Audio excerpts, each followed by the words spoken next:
నేను కూడా చెప్తున్నాను, రూపాయి తీసుకున్నాను, సంపూర్ణ జీతం తీసుకుంటాను ఎమ్మెల్యేకి. తర్వాత నేను ఇవ్వాల్సింది ఇచ్చేస్తాను, అది పెద్ద పట్టించుకుని. కానీ ఎందుకు తీసుకుంటానంటే, ఆంధ్రప్రదేశ్ ప్రజల సొమ్మును తింటున్నా ఆ బాధ్యత అనుక్షణం గుర్తు చేసుకోవడానికి.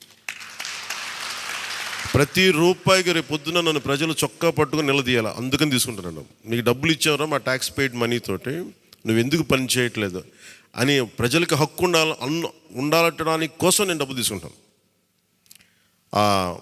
ఎమ్మెల్యేగా జీతం తీసుకుంటాను. చాలా కాలం అనుకున్నాను, ఎప్పుడు భవిష్యత్తులో ఎప్పుడు ఎమ్మెల్యే అయితే తీసుకుంటానా లేదా అని అనుకున్నాను. నాకు రూపాయి జీతం తీసుకుంటానని అలా కాకుండా నేను సంపూర్ణ జీతం తీసుకున్నాను. కానీ ఇవ్వడం కూడా దానికి కొన్ని వెయ్యింతలు ఇచ్చేస్తాను బయటికి, అది వేరే విషయం, అది కూడా చెప్తాను.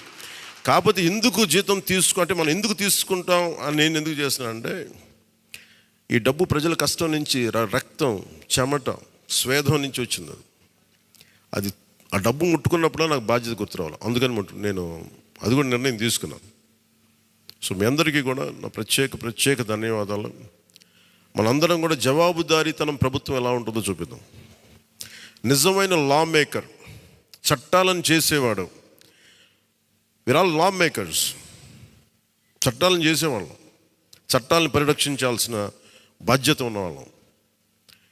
How a true lawmaker would be will show them. బలమైన వ్యవస్థను నడిపే వాళ్ళు ఎలా ఉంటారు, భవిష్యత్తులో పొలిటికల్ లీడర్ అవ్వాలంటే చాలా ఇన్స్పిరేషన్ ఇవ్వాలి. మీ అందరినీ ఆ ఇన్స్పిరేషన్ కోరుకున్నాను, ప్రతి ఒక్కరి దగ్గర నుంచి.